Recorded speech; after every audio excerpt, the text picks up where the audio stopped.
Salut tout le monde. Bon déjà, on va commencer par ça.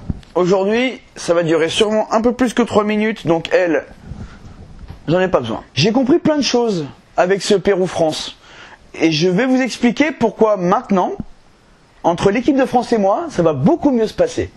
Le 3M CDM spécial France-Pérou, du coup, c'est parti.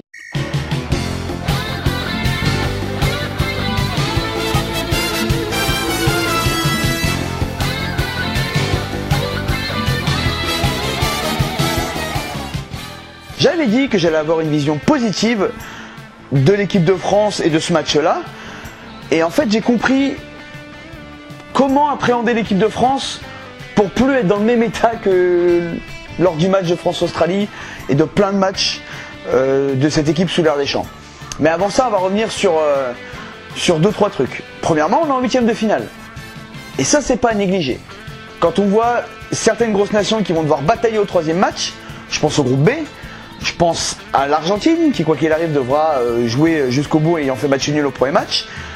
Je pense à l'Espagne. Enfin, voilà, toutes ces grosses nations-là vont devoir batailler. Nous, c'est bon. Dédé peut avoir le luxe de faire tourner, d'assurer la première place avec un bon 0-0. De toute façon, un 0-0 entre Danemark et la France, ça qualifie les deux. L'essentiel est fait. On est en 8e de finale. Pour moi, l'objectif est réalisé. Tout ce qu'il y a après, c'est du bonus. Et le bonus peut être sympa si on joue encore comme la première mi-temps qu'on a fait aujourd'hui. Pour une fois, dans cette première mi-temps-là, la France ressemblait à une équipe qui peut prétendre à un peu plus que les phases finales. On va commencer ligne par ligne, déjà par le gardien, Lloris, le capitaine, 100e sélection, félicitations. Un arrêt à faire, il le fait. Il va très très vite au sol, il met le genou. Vraiment rien à dire, c'était vraiment bien joué de sa part. Après il y a la frappe sur le poteau mais il peut rien y faire. Umtiti, Varane, costaud, bien, sobre, pas de grosse erreur. C'est bien joué. Pavard, Hernandez, on l'a vu un peu plus Hernandez que Pavard parce qu'Hernandez se projetait plus vers l'avant. Pavard a été bon, rien n'est quasiment passé de son côté. Et puis Hernandez devant lui il avait Matuidi. Ça aide, parce que Matuidi c'était Moussa Sissoko d'il y a 2 ans en fait. C'est le soldat de Deschamps.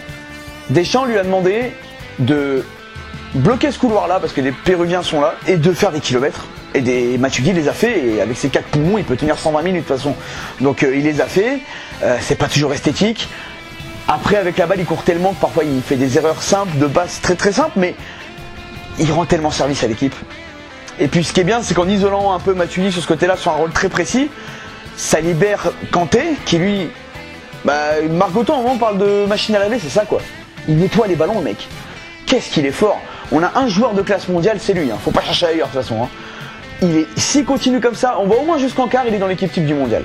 C'est pas possible autrement. C'est l'un des meilleurs joueurs au premier match. C'est notre meilleur joueur aujourd'hui. Qu'est-ce qu'il est impressionnant. Et un autre que ça libère, le rôle de Matuidi, ça libère un autre joueur. On l'a vu aujourd'hui. Et c'était criant en première période. C'est Paul Pogba. Je me demande si, alors dans le cadre d'une compétition, c'est le meilleur match de Paul Pogba en bleu et ça fait un bail que j'attendais à ce niveau-là. La première mi-temps qu'il fait, s'il arrive à faire 60 minutes ou 90, là s'il fait 82 minutes à ce niveau-là, il fait partie des meilleurs milieux au monde. S'il fait 60 minutes, la France pourra aller loin. Parce que là, il a été bon. Récupération, il a purifié son jeu, il l'a épuré. C'est-à-dire qu'il y a moins de touches de balle, ça va plus vite vers l'avant, c'est plus juste, c'est mieux. C'est beaucoup mieux. Le trio de devant, bingo quoi. Bon, on est tous d'accord maintenant. Hein. Giroud, on le garde. Hein. C'est peut-être pas le plus fort au pied. Ouais, mais il est lent. Arrêtez avec tout ça. Arrêtez. On est tellement meilleur en attaque quand il est là. Mais tellement. C'est incomparable. C'est-à-dire qu'il nous faut ce point d'appui là. Il rend tellement service, il va tellement fatiguer les défenses. Mbappé, Griezmann, ils peuvent tourner autour un peu comme ils veulent. Mbappé, il lui vole un peu le but, hein, mais bon, c'est bien que ce soit lui qui marque. Et Griezmann, très utile dans son placement, il attire beaucoup les défenseurs, il a joué juste. Une vraie bonne première mi-temps. La deuxième mi-temps, et on va venir après sur pourquoi je vais apprécier l'équipe de France maintenant, ils ont géré. J'ai pas été inquiété. Alors, c'est pas brillant, ça fait pas rêver les foules, hein, mais j'ai pas été inquiété. À part la frappe en lucarne, mais c'est un exploit personnel. Mais collectivement, les Péruviens nous ont déstabilisé 2-3 fois, c'est tout. Autant continuer comme ça. Là, la France, pour moi, a ressemblé à une vraie équipe et ça fait du bien de l'avoir comme ça. Il y avait une cohésion. Et puis maintenant, parlons de Deschamps, qui a fait du poste pour poste. Et je pense qu'il a compris que le 4-3-3, c'est terminé quoi. Giroud devant, Mbappé, Griezmann et du poste pour poste derrière quoi. Si on a un fatigué ou deux, ben, on fera tourner. Et puis voilà, c'est très bien. Par contre, j'ai beaucoup apprécié le fait qu'il fasse rentrer et Fekir et Dembélé. Comme ça maintient le bloc haut. Il a montré qu'il n'avait pas peur, qu'avec ce 4-2-3-1 là, la France pouvait tenir sans problème. Ça permettait de maintenir un pressing assez haut sur le terrain et de gêner les Péruviens. Donc oui, là Deschamps, il est cohérent et pragmatique. Et c'est là où je voulais en venir au final. J'ai compris quelque chose. J'aime le Portugal, j'aime l'Uruguay. Et j'ai tendance à toujours modérer leurs résultats parce qu'ils ont un style de jeu plutôt fermé. Et en fait, c'est pareil pour l'équipe de France. Je vois pas pourquoi je devrais être plus exigeant avec cette équipe-là en termes de jeu. Parce qu'il y a plus de talent, ouais, mais l'entraîneur, lui, c'est pas un fou furieux de l'attaque. C'est pas un mec qui veut un jeu absolu de possession de balle, de décalage, de déséquilibre. Deschamps, c'est un bloc équipe. Il fonctionne comme ça. Je vais voir l'équipe de France comme ça. Et le pire, je vais vous le dire, c'est qu'en comparaison du Portugal et de l'Uruguay, je pense que l'équipe de France joue mieux dans ce style de jeu-là. Je pense que si on affronte une Uruguay et un Portugal, parce qu'ils peuvent être dans l'autre partie de tableau, je serais pas inquiet. Je pense que la France serait supérieure.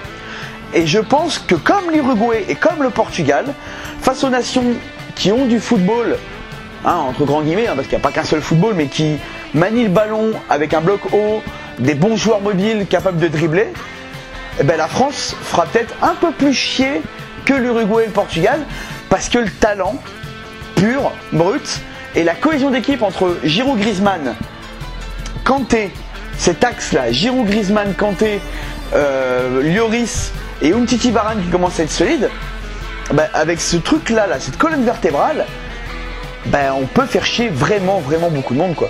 Donc moi maintenant je vais plus attendre de beaux jeux de l'équipe de France. Je vais regarder les matchs pour que la France gagne ses matchs. C'est tout ce que je voudrais voir. Si c'est du beau jeu, ce sera un bonus. Mais je vais me résoudre à ça. Je vais pas attendre une performance collective offensive majeure. Je vais attendre un bloc solide qui concède très peu d'occasions et qui est capable de briller par intermittence. Si les gens acceptent ça en général, ils accepteront l'équipe de France. Moi en tout cas je vais l'accepter comme ça maintenant. Et vu qu'on a encore 2 ans de Deschamps derrière, vu qu'il a passé les 8e, Deschamps va rester, clairement. Vu qu'on a encore 2 ans de Deschamps derrière, je prendrai l'équipe de France comme ça maintenant. Voilà, on est en 8e. Tant mieux, maintenant on va voir si c'est où on jouera contre la Croatie ou l'Islande. Les Argentins, ça va être dur ce soir. Je parlerai du match de ce soir. Et alors l'Australie-Danemark, je vais en parler 20 secondes. C'était nul, il n'y a rien à sauver. Voilà, donc je vous fais des bisous. Je vous dis à demain pour parler de Croatie-Argentine et des 3 autres matchs de demain. Et allez les Bleus!